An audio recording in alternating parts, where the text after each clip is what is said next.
Hello student, this Akanksha Sharma, you are watching my YouTube channel.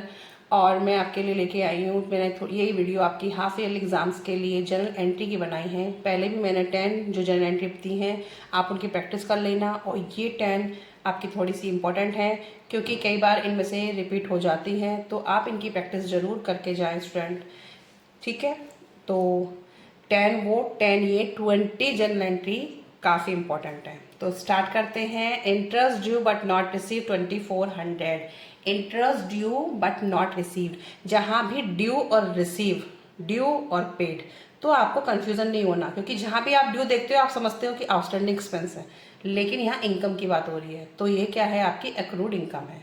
एक आपकी accrued income होती है और एक अनएक्रूड इनकम होती है, जहाँ पे ड्यू या पेड इन एडवांस, और जहाँ पे ड्यू पे सॉरी ये आपकी ड्यू, ये आपका जो ड्यू है ये रिसीव की बात हो रही है, और जहाँ पे ड्यू बट नॉट पेड वो आपके आउटस्टैंडिंग एक्सपेंस होते हैं। तो एक्सपेंस और इनकम को आपको अलग लेके चलना है, कंफ्यूज बिल्कुल मत होना, बस ये देखना है कि ये इनकम है।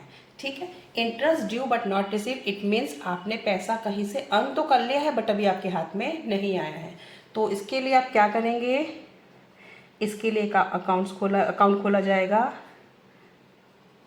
Accrued interest account debit to interest, क्योंकि कैश तो आया नहीं है। तो इसके लिए आप क्या करेंगे, accrued interest account debit to interest account. Interest हमारे क्या है, इनकम है, और इनकम हमेशा क्या होती है, according to nominal account credit होती है। ठीक है, अमाउंट कितना है 2400। ठीक है स्टूडेंट, तो आपको ध्यान रखना है इनकम है या एक्सपेंस है। Interest due but not received, एक शॉर्ट में आप नरेशन डाल देंगे। सेकंड देखो, closing stock at the end of the year 13 lakh. Closing stock trading account में क्रेडिट साइड आता है, ये क्लोजिंग एंट्री है, और क्लोजिंग एंट्री में क्या होता है, जो एंड अकाउंट्स होते हैं वो क्या हो जाते हैं, उनकी साइड चेंज हो जाती है। ठीक है, ये मैंने आपको अदर सब्सिडरी की बुक्स में भी क्वेश्चन कराया था, क्वेश्चन नंबर आई थिंक 11 या 12 है, उसमें आप चेक कर लेना। अभी आपका जब नेक्स्ट चैप्टर लास्ट आएगा फाइनल एडजस्टमेंट, तब आपको ये डिटेल में बताया जाएगा। अभी फिलहाल जनरल एंट्री के लिए आपको समझ आना चाहिए। तो इसकी एंट्री बनेगी closing stock account debit to trading account. Trading में, ट्रेडिंग क्या है, हमारा फाइनल अकाउंट है, तो वहाँ सारे एक्सपेंसेस क्या हो जाते हैं, सारे एक्सपेंसेस की साइड आपकी चेंज हो जाती है। ठीक है, तो ट्रेडिंग अकाउंट में क्लोजिंग स्टॉक क्रेडिट साइड आता है। तो मेन आपको देखना है कि ट्रेडिंग अकाउंट क्या हो रहा है, ट्रेडिंग अकाउंट क्रेडिट हो रहा है, तो ट्रेडिंग अकाउंट क्रेडिट रखेंगे, किससे हो रहा है, क्लोजिंग स्टॉक से। तो 13 लाख, इसका आप डिटेल में फाइनल एडजस्टमेंट जब चैप्टर करेंगे तब मैं आपको डिटेल में बताऊंगी। ठीक है, फिलहाल आप जनरल एंट्री के हिसाब से अभी बस आप यही देख लें, for being closing stock at the end of year. ठीक है, थर्ड देखते हैं, placed on FD fixed deposit 20,000 at bank by transfer from current account.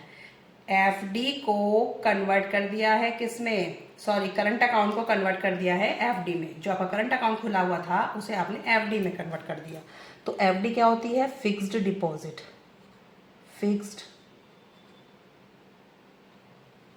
Fixed deposit account debit to bank. Current account नहीं लिखेंगे, क्या लिखेंगे, बैंक, क्योंकि आपने अपना पैसा निकाल के कहाँ जमा कर दिया, एफडी में कर दिया, तो एक असेट बढ़ गई और एक असेट कम हो गई। ठीक है, तो पैसा जा रहा है यहाँ से निकल के कहाँ डिपॉजिट हो रहा है, फिक्स डिपॉजिट में। फॉर बीइंग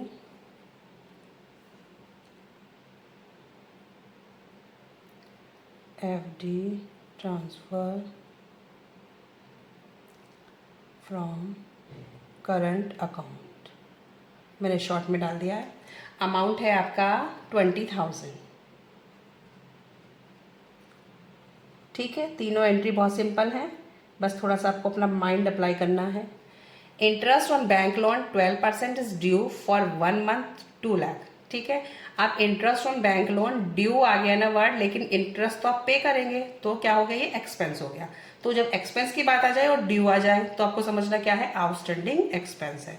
तो एंट्री क्या होगी, interest on bank loan account debit, all expenses are debit according to nominal account, outstanding interest on bank loan.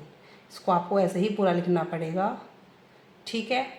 अब क्या करना है, जो भी आपका अमाउंट है,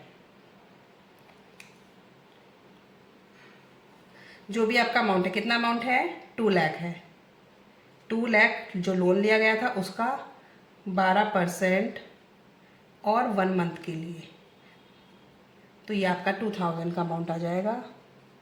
2000 का भी इंटरेस्ट ऑन लोन ड्यू है, ठीक है। इसकी नरेशन डाल देंगे आप, interest on loan due for 1 month, ठीक है। Fifth, paid to landlord by check 1,20,000 for rent. 1/3 of the building is occupied by the proprietor for residential use. It means rent पे किया है तो फर्म के लिए तो एक्सपेंस है, बट जो 1/3 ऑक्यूपाइड बिल्डिंग थी वो रेजिडेंशियल यूज़ के लिए हो रही थी। तो जो रेजिडेंशियल कहीं भी वर्ड आ जाए आपको तो ड्राइंग्स देखनी है, ठीक है।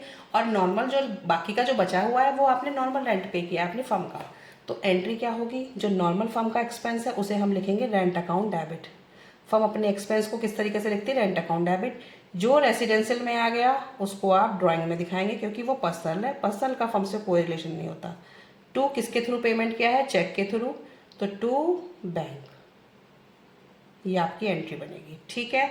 अब आपको पता कैसे चलेगा, 1,20,000 का है, 1/3 ऑक्यूपाइड था आपका, ड्राइंग से हो गया, तो 1,20,000 का 1/3 करेंगे तो 40,000, रिमेनिंग बचा आपका 80,000, और पेमेंट कितने का किया है, 1,20,000 का।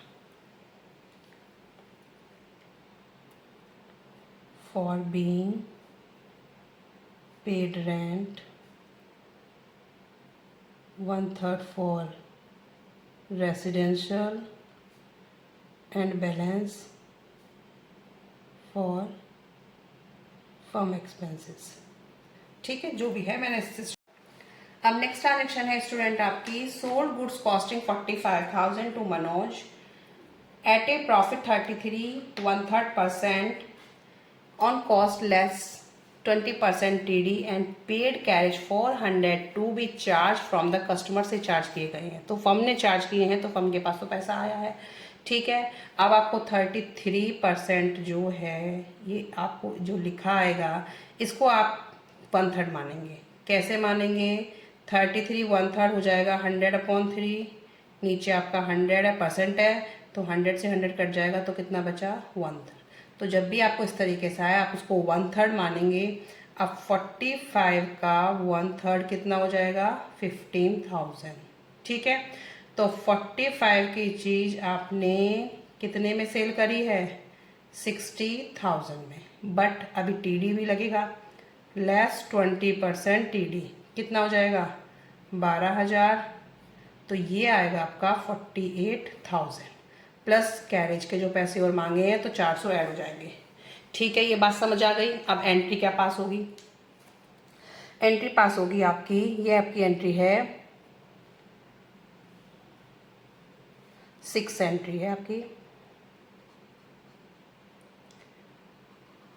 पैसा तो आया नहीं है कैश में कुछ भी, Manoj to sales account to cash account, ठीक है। इसको आप लिखेंगे for being goods sold on credit less 20% TD, ठीक है। अब किस तरीके से अमाउंट डालेंगे, सेल्स में डालेंगे आप 48,000 और 400 कस्टमर से चार्ज किए गए हैं, 400 ये, तो टोटल मनोज अब पैसे देगा 48,400, ठीक है। समझ आ गया। 45 का 1/3 के प्रॉफिट पे बेची है तो 45 की चीज़ आपने 60,000 में बेची, लेस TD लगाया, 12,000 माइनस कर दिए, तो ये अमाउंट आया 48। 400 कस्टमर से चार्ज किए गए हैं कुछ भी कैरेज वगैरह के, ठीक है, तो वो भी कस्टमर देगा, फर्म के पास आएंगे, तो मुझे मीन्स फर्म को मनोज से इतने पैसे चाहिए 48,400, समझ आ गई है एंट्री, अच्छी ट्रांजेक्शन है ये बहुत। अब नेक्स्ट देखते हैं। Kapil who owed us 20,000 became insolvent and nothing is received from his estate। Kapil के पास फर्म के 20,000 थे बट अब वो इंसॉल्वेंट हो गया है और उससे कुछ भी रिसीव नहीं हुआ। ठीक है, उसकी तरफ से बिल्कुल आ गया कि वो कुछ भी पैसा अब नहीं देगा, है ही नहीं उसके पास। तो क्या एंट्री पास करेंगे, पूरा का पूरा पैसा डूब गया है। तो बैड डेब्ट अकाउंट डेबिट टू कपिल। ठीक है, for being Kapil became insolvent nothing is received. ठीक है, तो पूरा का पूरा अमाउंट ही नहीं आया है, सिंपल एंट्री हो गई। बैड डेब्ट टू कपिल 20,000। नेक्स्ट है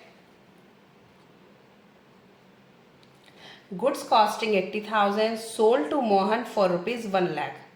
गुड्स कॉस्टिंग 80,000 की है लेकिन मोहन को सोल्ड की है 1 लाख की। कैश मेंशन नहीं है, नाम दे रखा है। तो क्या ट्रांजेक्शन आपकी ऑन क्रेडिट ट्रांजेक्शन हुई है और ऑन क्रेडिट ट्रांजेक्शन के लिए क्या एंट्री पास होगी, Mohan to sales account. Amount आएगा जितने की बेची है 1 lakh.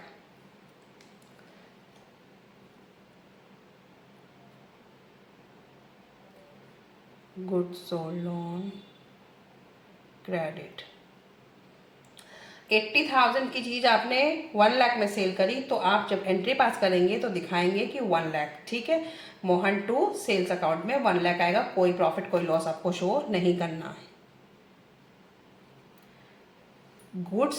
Gopal sold to goods to us.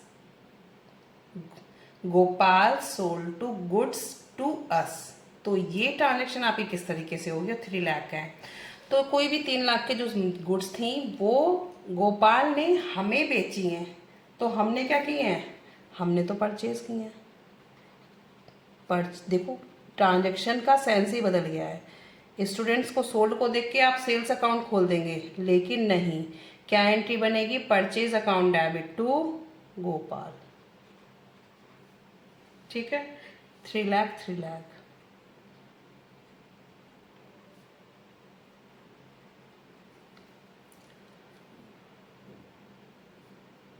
For being Gopal sold to goods to us. ठीक है, देखो सेंस कितना बदला है इस ट्रांजेक्शन का कि गोपाल ने फर्म को बेची है तो फर्म ने तो खरीदी है, purchase to Gopal. Out of insurance premium paid this year 15,000 is related to next year. सारा इंश्योरेंस पे कर दिया है लेकिन 15,000 का उसके अंदर अगले साल का भी इंक्लूड था, तो इट मीन्स आपने एडवांस पे कर दिया। तो एडवांस पे करेंगे तो क्या एंट्री बन जाएगी, prepaid insurance account debit to insurance account. Insurance credit क्यों हो गया, क्योंकि आपके एक्सपेंस कम हो गए। For being paid insurance in advance. ठीक है, अमाउंट आ जाएगा 15,000, 15,000। एक्सपेंस बढ़ते हैं तो डेबिट, कम हो जाते हैं तो क्रेडिट, क्योंकि पे एडवांस में कर दिया है। ठीक है स्टूडेंट, ये सारी ट्रांजेक्शन मेरी कंप्लीट हो गई हैं, आप इनकी एक बार प्रैक्टिस कर लेना।